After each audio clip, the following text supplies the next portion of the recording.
Buenas noches, amigos y amigas. Agradecemos mucho su atención a su programa, Construyendo los Comités de Defensa de la Cuarta Transformación. En esta ocasión tendremos una plática con un compañero, un camarada cubano, que ya en otras ocasiones nos ha acompañado para analizar diversos aspectos de la vida política internacional, sobre todo de Latinoamérica. Y en este caso particular me estoy refiriendo al amigo y compañero Ángel Guerra. Él es de origen cubano, tiene ya varios años de vivir en México, es periodista y a través de su oficio de periodista, pues se ha desarrollado también mucho en la Ciudad de México en el ámbito académico. Es profesor, es conferencista, es un especialista de análisis de las coyunturas en América Latina y el mundo. Bienvenido, Ángel.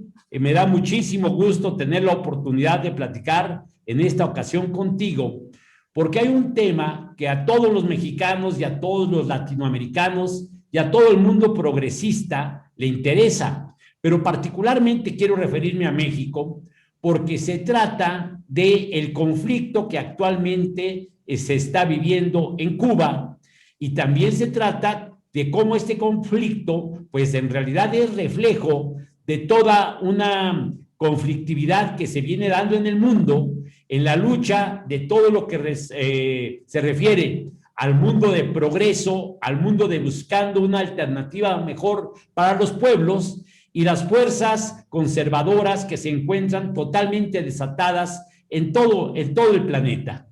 En ese sentido, es claro que Cuba no iba a dejar de ser parte de esta conflictividad, máxime en el contexto actual en donde nos encontramos, en donde la pandemia ha sido de un enorme impacto en muchísimos países y obviamente Cuba viene a representar un eje de articulación de muchísimas cosas. Yo dejo la palabra a Ángel para que nos pudiera él ubicar en el tema que en este momento nos parece de gran interés. Ángel, bienvenido. Muy agradecido, José Antonio. Es un honor y un placer estar en este espacio de la unidad de las izquierdas, con el cual me siento tan vinculado emotiva y racional y políticamente, porque es un esfuerzo muy importante en apoyo al gobierno de la Cuarta Transformación desde posiciones abiertamente de izquierda. Y eso me parece muy importante.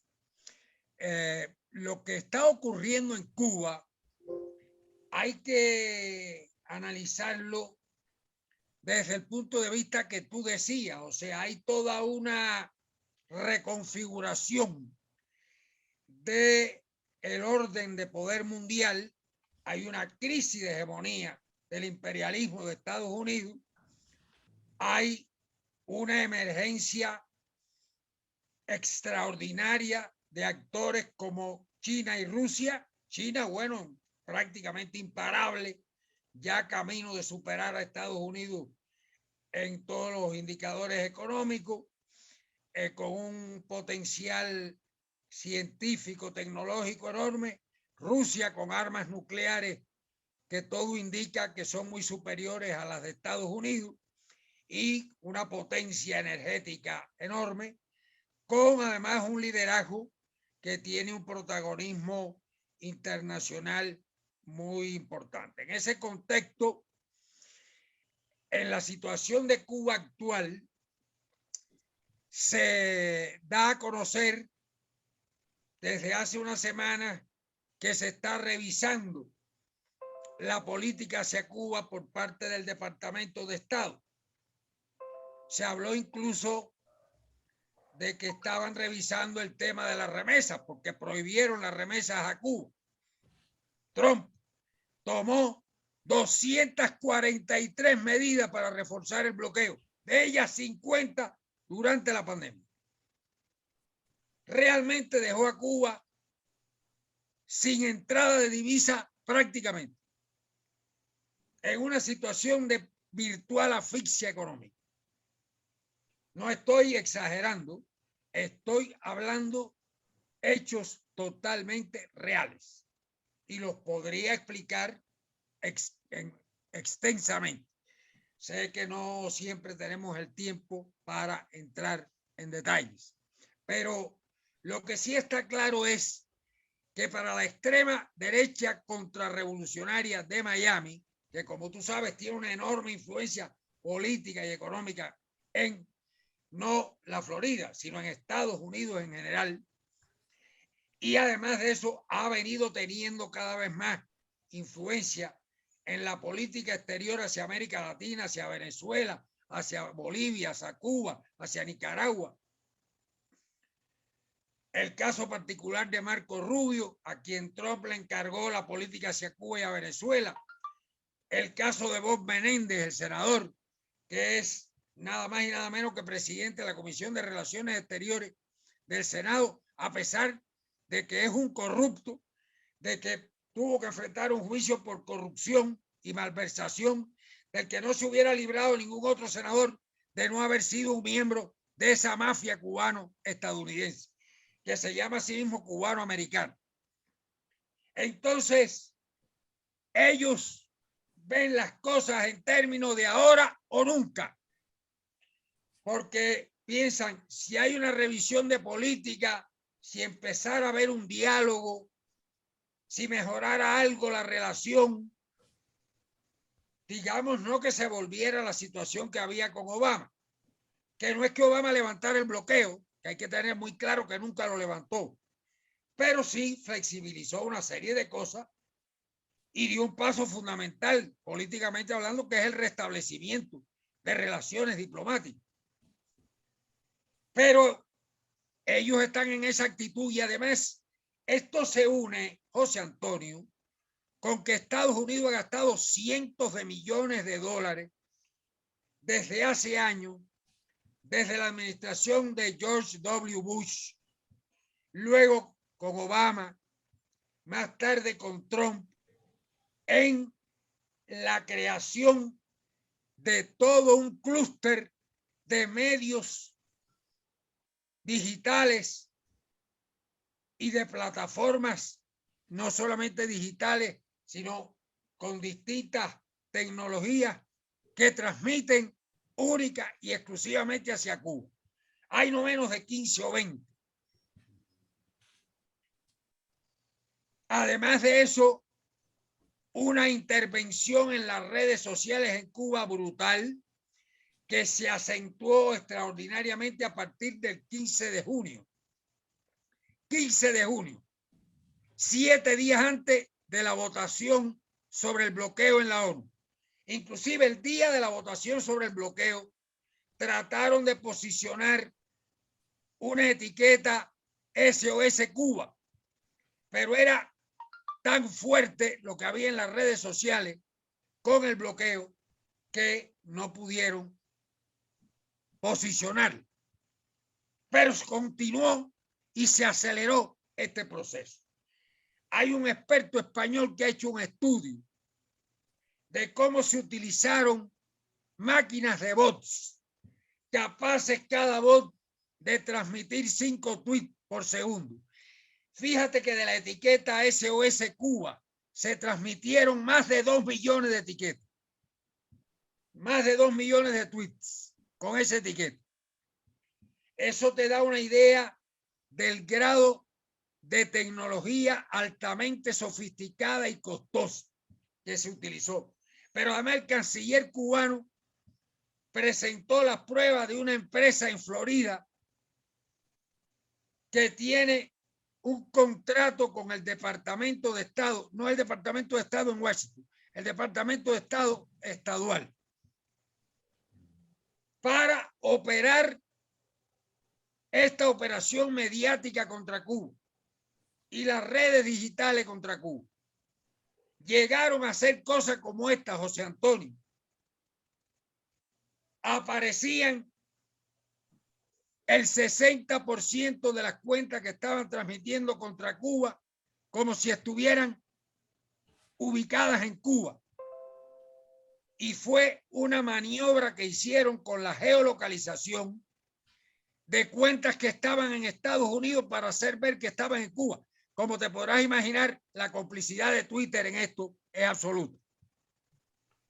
Y el canciller cubano dijo que se va a denunciar a Twitter, no solamente al gobierno de Estados Unidos, que por supuesto es el máximo responsable de todo esto. Es decir, aquí hay una mezcla de políticas desestabilizadoras que no pararon nunca ni con Obama, porque Obama cambió los métodos, la táctica, pero nunca la estrategia. Él nunca dijo que renunciaba al cambio de régimen en Cuba. Él lo que dijo que la política de bloqueo, de fuerza, de amenaza, no había funcionado y que lo que no funciona hay que cambiarlo. O sea, el típico pragmatismo estadounidense. Entonces, toda esta arremetida va tomando, como llaman ellos, una etapa de calentamiento grande de las redes. Y el día 11 se producen estos motines contrarrevolucionarios con una importante participación, José Antonio, del lumpen, de la delincuencia,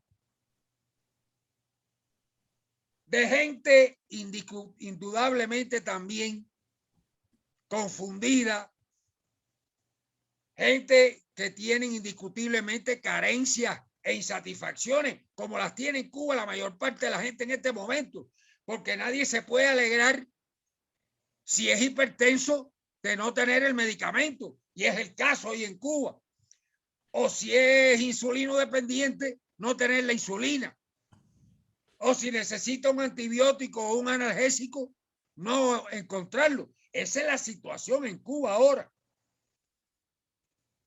Si no fuera por ese pueblo heroico, hace rato que allí se habría tirado al gobierno, pero es un pueblo que además comprende por qué está ocurriendo esta situación. Ahora hay sectores que son políticamente atrasados, sectores a los que no ha llegado el mensaje revolucionario. Eso lo analizó el presidente Díaz-Canel de una manera profundamente autocrítica y crítica, que vale la pena escucharlo en la mesa redonda de hace 2 días de la televisión cubana.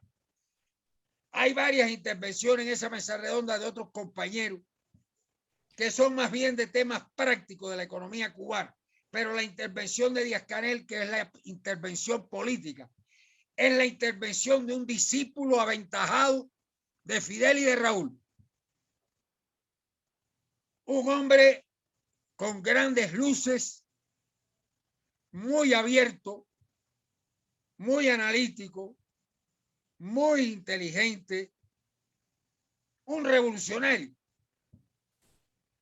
Y además que hace una distinción, porque además en uno de los casos de las protestas, él se presentó en San Antonio de los Baños y habló con los que estaban protestando.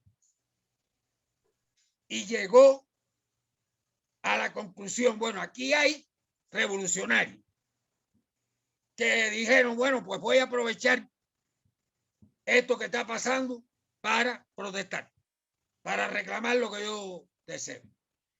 Hay otros que no tienen militancia política, que tal vez tienen una vinculación ya con los márgenes de lumpen y llevaron a cabo una serie de actos vandálicos. Y él decía, y una minoría contrarrevolucionaria, provocadora, que no le interesaba el diálogo.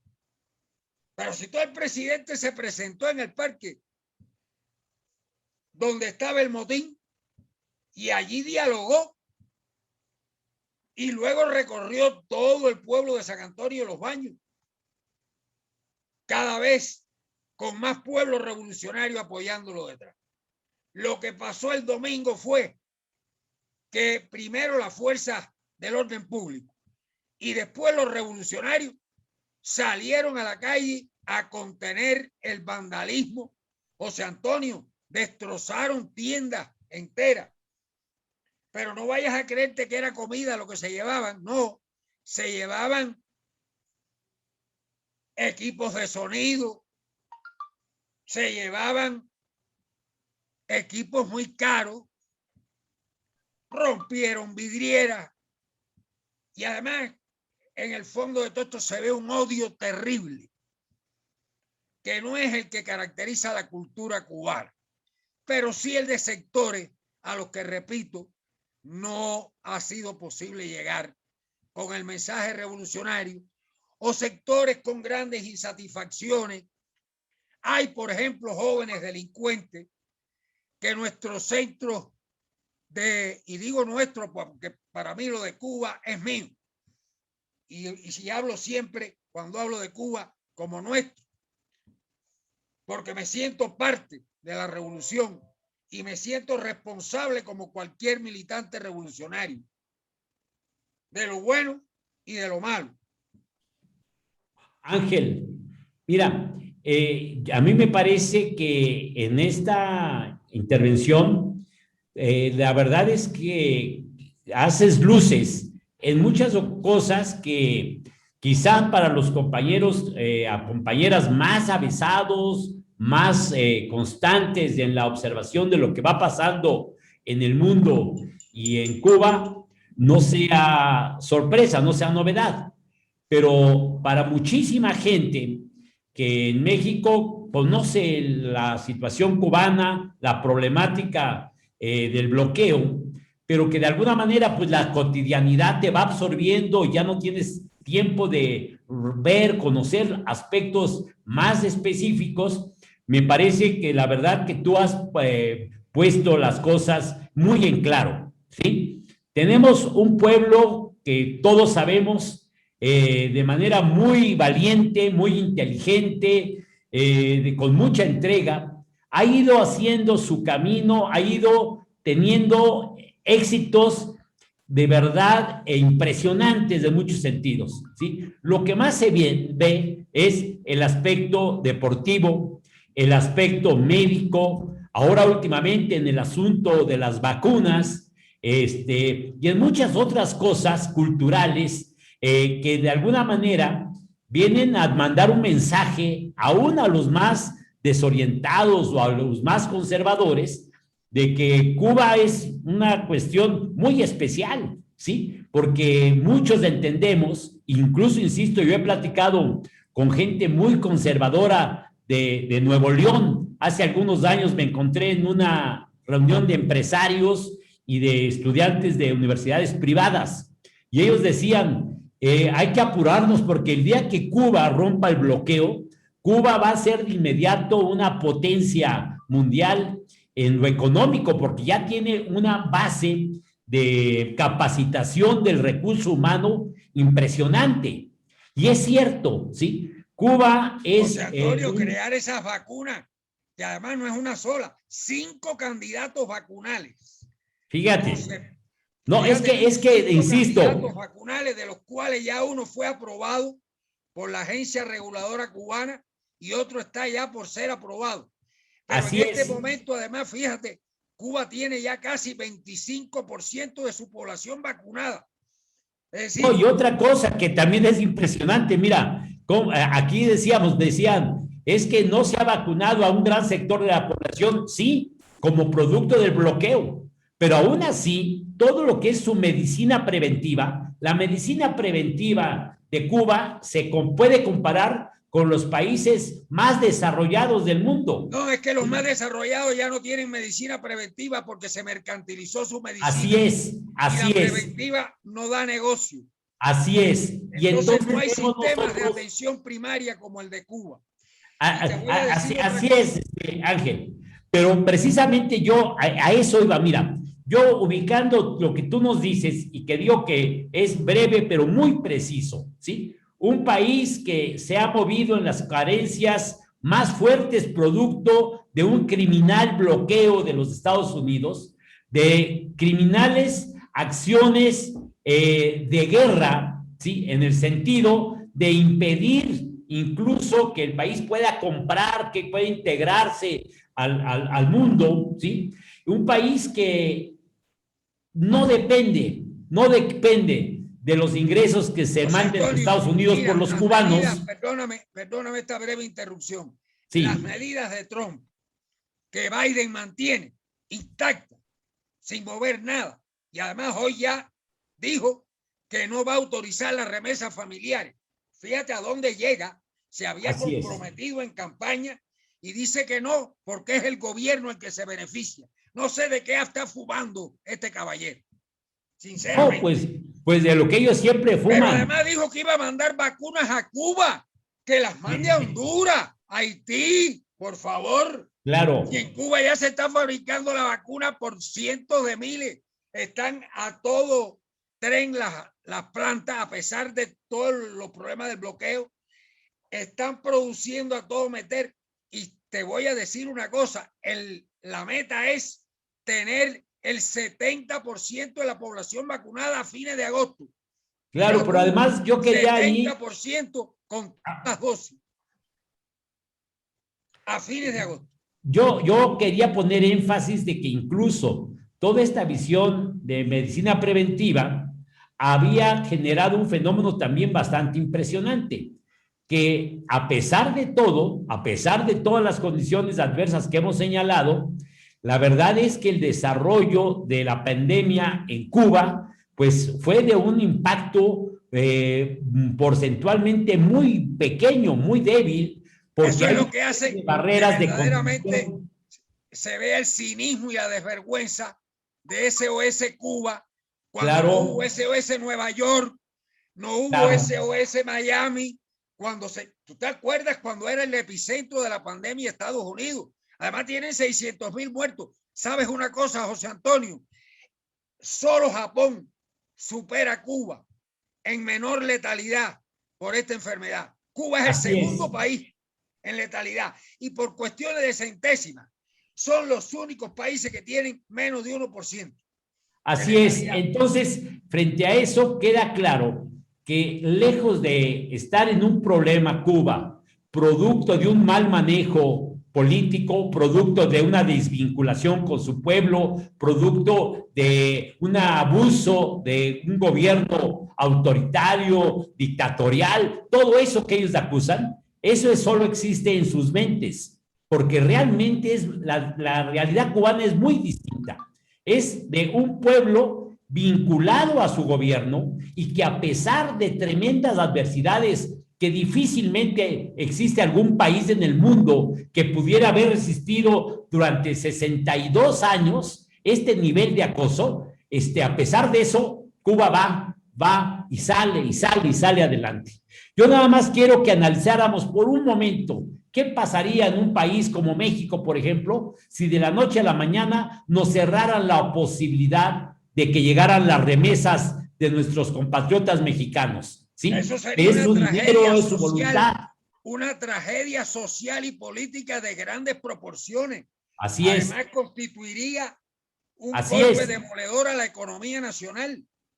Y no solamente de nosotros, sino de muchísimos países en América. Igual sucede en Europa, con muchos países que viven o que tienen un gran apoyo en las remesas de sus conciudadanos que se mueven en la Europa más desarrollada. Entonces, la verdad es que cualquier comparación tendríamos que tomar en cuenta estos parámetros. Ahora, tú dices otra cosa muy cierta, el asunto de que en la ONU una y otra vez y cada vez con más fuerza se ha votado para romper este asunto del bloqueo. Y una y otra vez los Estados Unidos, rompiendo todo parámetro de legalidad, de justicia, de decencia elemental, ellos perseveran con este bloqueo criminal.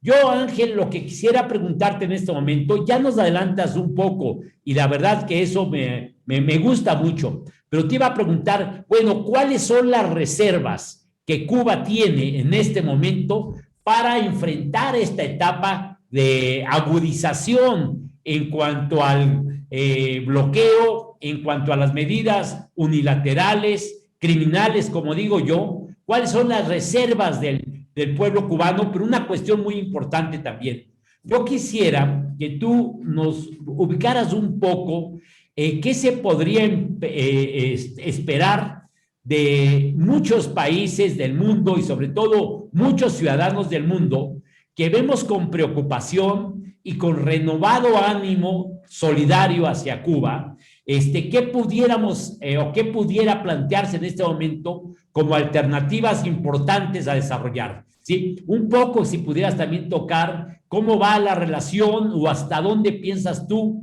que se pudiera romper de alguna manera este bloqueo con Rusia y con China, ¿sí? Ya nosotros recordaremos, sobre todo los que tenemos algunos años, cómo en algún momento, en la etapa de la URSS, este conflicto de la URSS con los Estados Unidos, producto precisamente de las medidas extremas que plantearon los Estados Unidos, llegó a una tensión enorme en aquel conflicto en torno a los misiles.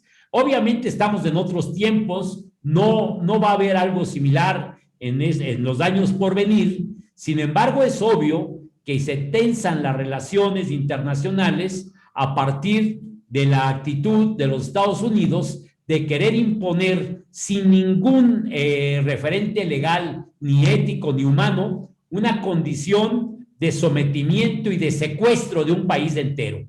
¿Tú cómo ves esto, Ángel? Pues mira, tú hablabas de una palabra que me parece fundamental: reservas. Reservas económicas y materiales. En realidad estamos posiblemente en una situación de las peores que hemos tenido desde que triunfó la revolución. Pero reservas morales, reservas de creatividad y un gobierno trabajando sin descanso, por ejemplo, enfrentando la pandemia. José Antonio, mira, el ministro de Salud Pública tiene 3 semanas viviendo en la provincia de Matanzas, que es donde está en este momento el epicentro de la pandemia. Un miembro del secretariado del Comité Central del partido lo acompaña. Numerosos funcionarios. Se han estado moviendo médicos de países donde los médicos cubanos adquirieron una gran experiencia con el coronavirus y ya no eran necesitados en ese momento porque ya habían logrado parar la pandemia, para empezar a trasladarlos a Matanzas. Fíjate tú, hay gente que ha venido de Azerbaiyán a Matanzas, de Panamá a Matanzas, y así médicos muy experimentados ya con el coronavirus, algunos que estuvieron en Italia, en Andorra, porque oye, es el colmo que Cuba ha ido a ayudar países europeos en medio de una situación de cerco económico como esta, y ha ido a ayudar con sus médicos a países europeos que estaban en una situación desesperada. Hay que ver la gratitud de los vecinos allí en Italia, tanto en el Piamonte como en la otra región de Italia donde estaban los cubanos, y lo mismo ocurre en Andorra. Los consideran allí héroes de la ciudad. Entonces, se está haciendo una política de enfrentamiento. Mira, no se ha dejado de vacunar ni un día. Tú viste lo del domingo. Bueno, el lunes se estaba vacunando y el martes y el miércoles, y hoy se está vacunando. No se ha parado la vacunación. Hay una cantidad de planes económicos en marcha. Por ejemplo, la cosa de las interrupciones del fluido eléctrico ya está por resolverse. Ya explicó el primer ministro en una mesa redonda que tuvo junto con el presidente y el ministro de Economía en la televisión cubana, que 3 unidades de alta capacidad generadora que estaban en mantenimiento capital ya empiezan a sincronizarse en el sistema electroenergético nacional y que en cuestión de 2-3 semanas ya habrá la reserva necesaria para que no haya apagones. Pero tú sabes cuánto costó lograr esa reparación capital, poder comprar las refacciones, porque para hacer una reparación capital las refacciones cuestan mucho, pero además encontrar quien te las venda. José Antonio, lo último que hizo Trump y quien lo ha aplicado es Biden, es meter a Cuba en la lista de países patrocinadores del terrorismo. Cuando te meten en esa lista a un país, no te venden nada, ni hay banco que te preste un peso, ya automáticamente. No hace falta ni que los gringos vayan allí a supervisar. Se horrorizan la mayor parte de las empresas. Y en esas condiciones, después de más de 243 medidas por parte de Trump, 50 de ellas durante la pandemia. Mira tú qué saña y qué crueldad. Estados Unidos a algunos países que les tiene adoptadas medidas coercitivas unilaterales, sanciones como las llaman ellos impropiamente, son medidas coercitivas unilaterales porque no tienen ningún derecho a tomarlas. Solo el Consejo de Seguridad de la ONU puede decidir sancionar a países y ellos le levantaron en diciembre las sanciones a algunos países porque además Guterres, el secretario general de la ONU, y el Papa Francisco llamaron a eso. Bueno, pues a Cuba nada, nada de nada. Y ahora el señor Biden, que la remesa familiar a quien benefician es al gobierno, lo acaba de decir hoy, estoy hablando esta mañana. Por eso mandé un tuit diciendo que qué fumó. Hace un ratito lo mandé. Hace 2 días tiene la cara dura Biden. Claro, eso se lo escribieron. Y yo ahí veo la mano de la mafia de Miami. Una declaración en la que nada más y nada menos que dice que el gobierno de Cuba debe escuchar a su pueblo y proveer a sus necesidades. O sea, tú me tienes asfixiado, tú me tienes apretado el cuello y entonces me dice que yo no satisfago las necesidades de mi pueblo. Mira, hay un material de Roger Waters, el músico, que está dando vuelta, donde hace una metáfora del bloqueo a Cuba con una casa de familia, un hogar, que es fantástico. Te lo voy a mandar porque es una explicación muy sencilla de en qué consiste el bloqueo. Dice, yo te corto la tarjeta de crédito, yo te impido el acceso al supermercado, yo no te vendo combustible para el coche, yo no te suministro agua ni electricidad ni nada. Ni medicamentos. Empiezo a decir que tú no sabes administrar tu casa, que a ti lo que hay que hacer es sacarte de allí. La gente empieza, los que están adentro de la casa, a salirse por la ventana y los que están afuera a decir que tú eres un ineficiente y eres un dictador y que hay que sustituirte. Bueno, realmente es muy ingenioso y es realmente lo que define la situación, pero que en el fondo lo que hay es el cinismo y la hipocresía terrible de este gobierno de Estados Unidos. Es una cosa impresionante. Así es, así es, así es. Y yo creo que lo interesante es que, mira, a los ojos del mundo, está claro la maniobra de los Estados Unidos. Sí, ha costado muchos años, mucho esfuerzo, muchos muchas vidas, muchas carencias al pueblo cubano, pero creo que hoy gran parte del mundo, los que quieren ver lo obvio, pues se dan cuenta de que estamos viviendo una situación grave en Cuba que ha creado los propios Estados Unidos. Como tú lo explicas con esa metáfora de la familia, creo que es clarísimo que ellos atacan todos los efectos que se han encargado de provocar a través de muchos años. Y es por eso que creo que hoy en el mundo existe un estado de ánimo muy solidario, muy entendedor, que lo que le pasa a Cuba le puede pasar a cualquier otro país. De hecho, le ha pasado a diversos países. Vemos, por ejemplo, el trato que tienen los Estados Unidos con una oposición raquítica, sin principios, sin capacidades, corrupta, como la de Venezuela, ¿sí? Y sin embargo, vemos cómo se mantienen en el ámbito de influencia y en el ámbito de apoyos de todo tipo, ¿no? No se diga la oposición cubana.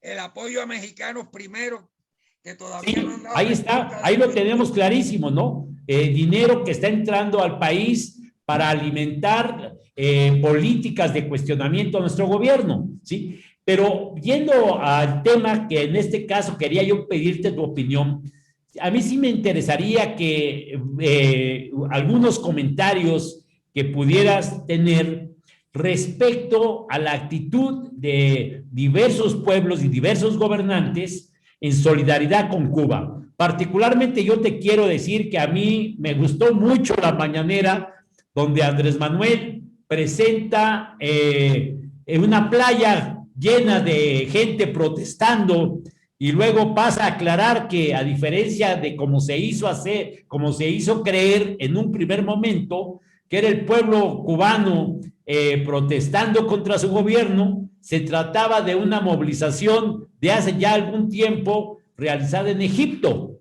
¿no? Porque eso demuestra, además de que se caía el tema de gran descontento que ellos pretendían legitimar como una clave para entender el movimiento actual de Cuba, además de eso, exhibe de cuerpo entero a una serie de medios internacionales conectados con estos afanes golpistas que no se tientan el corazón ni tienen ningún recato para pasar a las más grandes difamaciones con tal de crear un estado de ánimo y generar condiciones de golpeteo a un país y a un gobierno.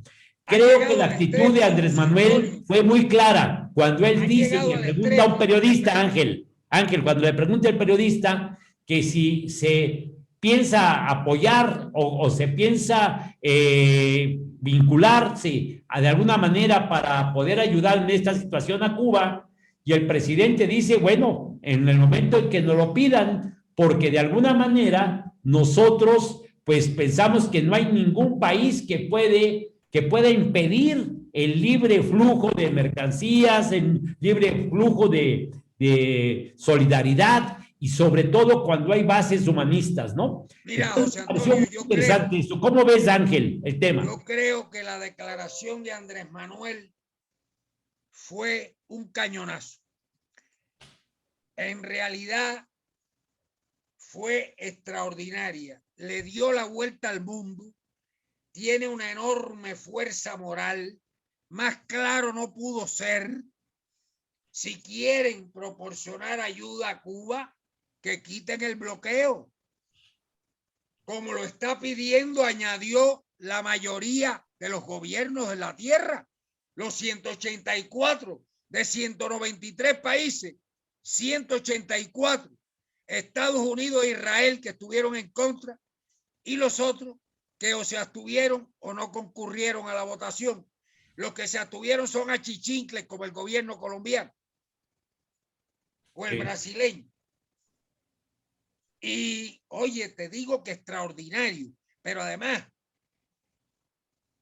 ayer escuché una intervención del subsecretario Maximiliano Reyes en una reunión que hubo, te la voy a mandar, porque además piden que se le dé promoción, En esa reunión hay dos mexicanos que hacen intervenciones extraordinarias.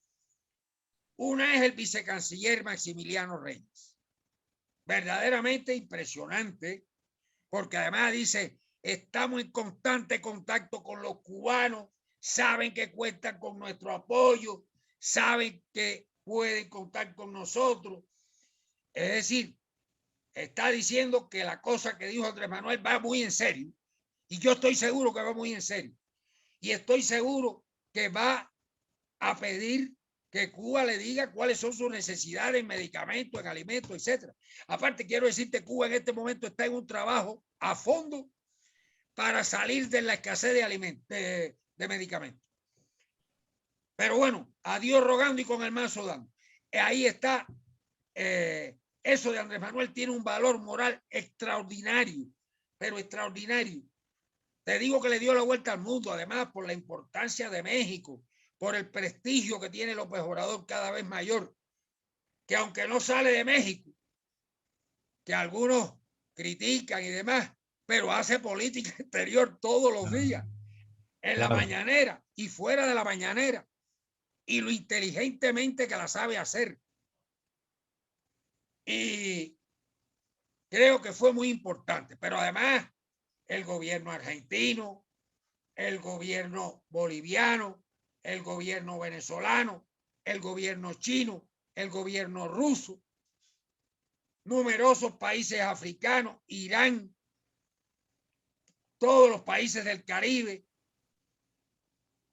algunos primeros ministros del Caribe personalmente, mensajes a Díaz-Canel. Es decir, y muy importante, los movimientos de solidaridad con Cuba. Aquí han estado acudiendo a la embajada de Cuba, ahora van el sábado y van el lunes de nuevo a apoyar a Cuba. Están convocados.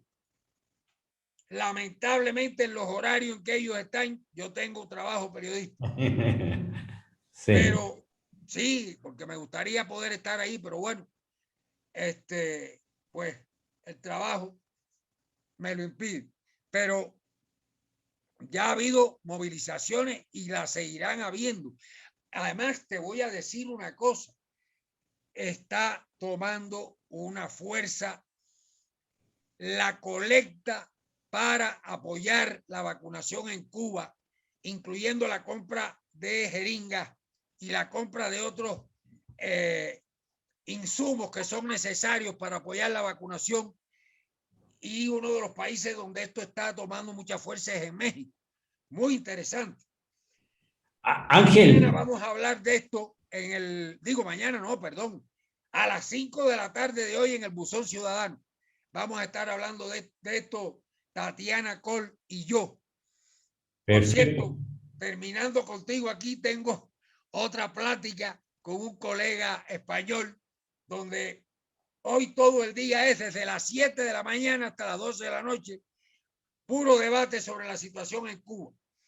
Es decir, se está produciendo algo muy interesante. Te digo, esa reunión de que te hablé, donde se manifiesta Maximiliano y otra mexicana distinguidísima, que tú sabes bien el valor que tiene, Alicia Bárcenas, ha hecho un elogio de la actitud del gobierno cubano frente al bloqueo, de la seriedad de los datos que aporta a Naciones Unidas sobre el bloqueo. Dice, con asesoría de la CEPAL, no lo han hecho ellos inventando, no.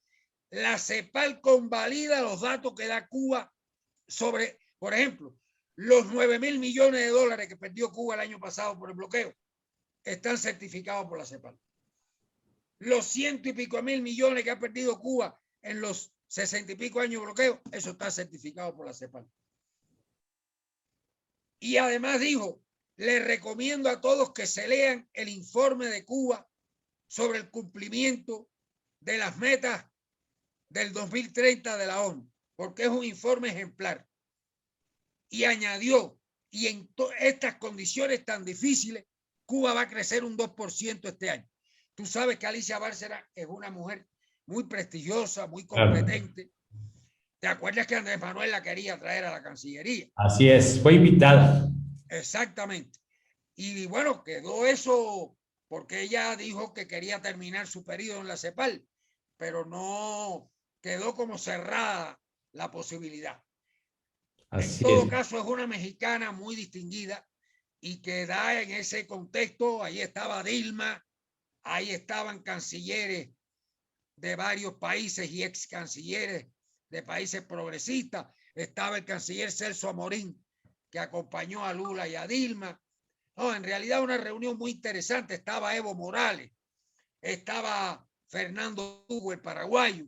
Muy interesante. Yo te voy a mandar porque es una reunión con el canciller cubano y él les explica la situación. Muy interesante. Pues muy bien, Ángel. Mira, yo quisiera que si ya estamos por concluir el programa del día de hoy, dos cosas me gustaría pedirte, Ángel. Lo primero es que tú, ¿qué mensaje le pudieras mandar a los mexicanos y mexicanas que estamos atentos, preocupados y dispuestos a reforzar las iniciativas que en este momento se consideren más convenientes para reforzar la fuerza que sabemos que es enorme del pueblo cubano? Y la segunda, no sé si ya existe en México, porque tú tienes una relación muy amplia con muchos mexicanos y con muchos núcleos solidarios, si ya existe una iniciativa en curso para reforzarla en torno al 26 de julio. Seguramente va a haber alguna muestra creciente de solidaridad y de apoyo. Y de no ser así, pues entonces de inmediato tomar esta iniciativa como un momento clave para poder reforzar todos nuestros lazos de amistad, de cariño y de solidaridad. ¿Qué podrías comentarnos al respecto, Ángel? Mira, yo vivo enamorado del pueblo mexicano, de sus pruebas de amistad y cariño hacia Cuba, de su solidaridad.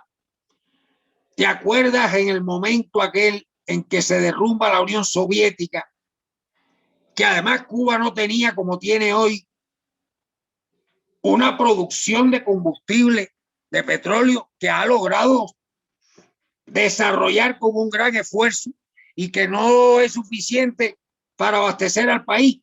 Pero mira, abastece en gran medida a las plantas generadoras de electricidad.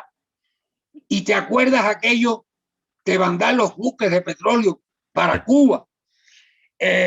Todo aquel movimiento va por Cuba, que era extraordinario, donde participaron incluso referentes de actuales de Morena tan importantes como Paco Ignacio Taibo II. Y por cierto, ese compañero que quisimos tanto y que se nos fue tan temprano con el coronavirus, Jesús Escamilla, que era un enamorado de la revolución cubana, era un hombre que siempre estaba buscando cómo apoyar y ayudar a Cuba. No es casual, José Antonio, que Fidel viniera aquí a organizar la expedición del Granma. Él lo explicó muy bien. No tenía otro país donde pudiera hacer algo así y tener éxito y poder salir y regresar y cumplir con el cometido. Ya tú sabes que tuvo un gran apoyo del general Cárdenas. Así Si no es. hubiese tenido ese apoyo del general, difícilmente hubiese podido lograr lo que hizo. Pero bueno, ese es México. El general Cárdenas es un tesoro extraordinario del patrimonio político solidario de la nación mexicana. Y yo veo que con esto que está desarrollándose ahora del apoyo a Cuba en la cuestión de la vacunación, porque bueno, hay vacunas con muchas dificultades, porque han faltado reactivos, han faltado determinadas, en determinados momentos, fíjate, para fabricar la vacuna han faltado ciertos equipos que supuestamente eran indispensables y los científicos cubanos han inventado cómo llevar a cabo el proceso sin el equipo, que no se puede comprar porque no hay dinero. Porque además el presidente Díaz-Canel dijo, o hacemos las vacunas o no nos vacunamos, porque no tenemos dinero para comprarle a nadie lo que cuestan las vacunas. Porque además el objetivo de Cuba es vacunar a los niños de 3 años en adelante. La idea, José Antonio, es que en diciembre esté vacunada toda la población cubana de 3 años hacia arriba. Esa es la meta. Y en eso está comprometida la comunidad científica cubana.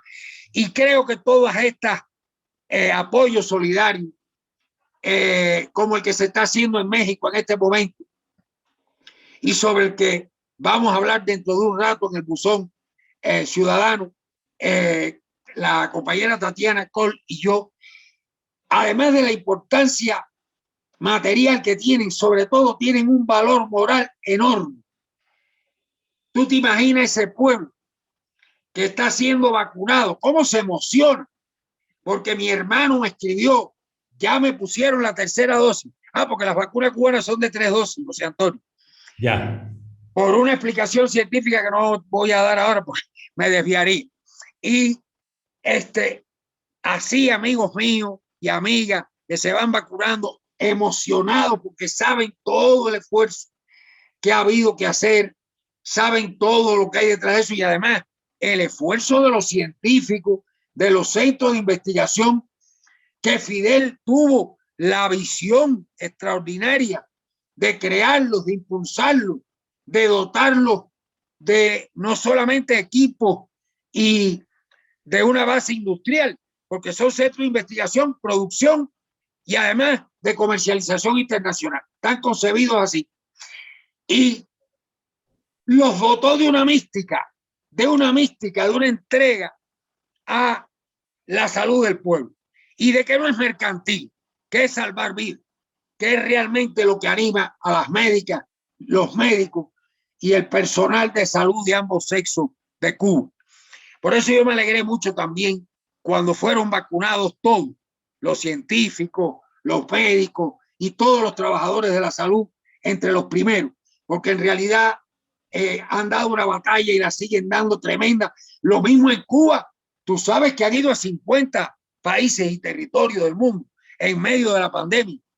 Fíjate tú lo calumnioso de Estados Unidos. Y Estados Unidos hizo una campaña para desprestigiar a los médicos cubanos.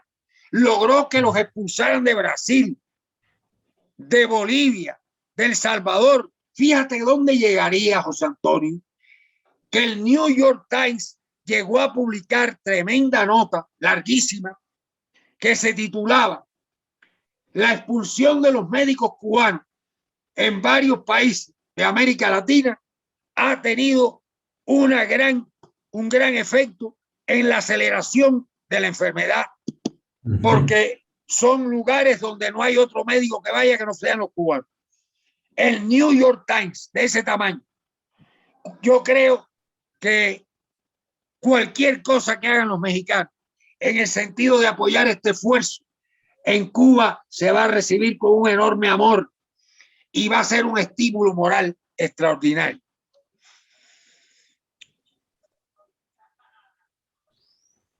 Bien, Ángel, pues te agradezco enormemente tu participación. Creo que por encima de cualquier cosa, los pueblos cubano y mexicano estamos hermanados desde hace muchísimos años, desde que surge la independencia de nuestros países y a la fecha, por construir sociedades más justas, donde el centro sea el desarrollo y el beneficio de nuestros pueblos. Y creo que este cariño, esta solidaridad, esta hermandad va a continuar reforzada cuando hay fuerzas que pretenden impedir que el beneficio, el objetivo de una patria mejor para todos se construya.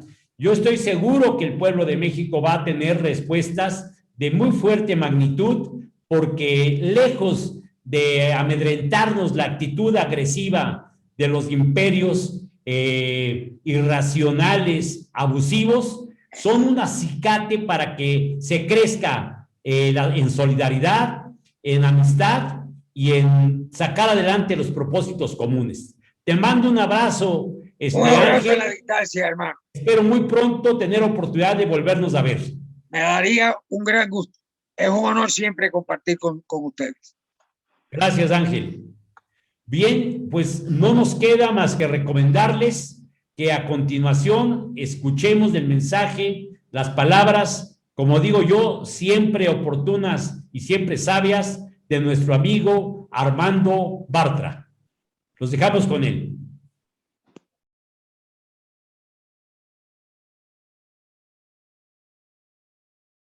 Hola compañeros, compañeras. Voy a comentar con ustedes algunos temas en estas cápsulas que ya son habituales.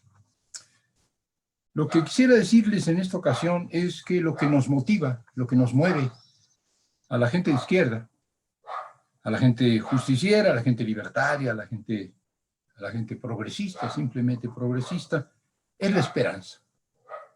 Es la esperanza, no el odio, no la ira, no la cólera, no el coraje, sino la esperanza. Es verdad que a veces nos indigna la injusticia, la opresión, la represión, nos enojan, nos dan coraje. Y esta indignación, este coraje, son legítimos, son justos, son, diría yo, necesarios. Justos y necesarios estos corajes porque ciertamente hay cosas que no pueden dejar de indignarnos. Pero cuidado porque si nos dejamos llevar por la ira, por la cólera, por el odio, por justificados que estos puedan ser, esto es ya una derrota. Déjenme que explique por qué digo que esto es ya una derrota. Dejarnos llevar por el odio y perder de vista la esperanza es una derrota porque nos pone a la defensiva, obsesionados en saldar cuentas, obsesionados en hacer que los culpables, si hay culpables, paguen por sus culpas. Si hay culpables, y hay culpas, sin duda. Nos olvidamos de que lo que verdaderamente importa, de aquello por lo que luchamos, es el futuro, es el porvenir, una esperanza fundada en un futuro mejor.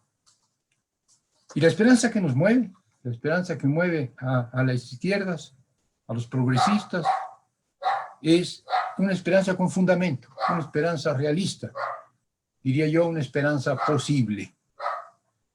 No sueños guajiros, sino proyectos viables, proyectos alcanzables, proyectos incluso, diría yo, proyectos en curso. Cuidado, no es que seamos poquiteros, no es que reduzcamos nuestras aspiraciones, no es que queramos poquito para poderlo realizar, no, para nada. Queremos mucho, esperamos mucho, lo esperamos todo, pero atendiendo siempre a las condiciones que lo hacen posible, a las condiciones que se requieren para lograr nuestras esperanzas, para materializar nuestras esperanzas. Y esto hace la diferencia con una cierta izquierda, compañeros, compañeras, que practican un anticapitalismo, un izquierdismo proclamativo, de dientes para afuera, verbal, en apariencia muy radical, pero que se queda en puras palabras. Sus dichos incendiarios son impotentes, porque los discursos no cambian las cosas. La nuestra es la esperanza, sí, pero la esperanza posible, la esperanza en curso de realización, y esta esperanza en curso de realización, nuestra esperanza es en este momento la cuarta transformación, la transformación progresista, la transformación justiciera, la transformación popular de este país. Esta es la esperanza que nos mueve y nosotros nos movemos por la esperanza. Gracias.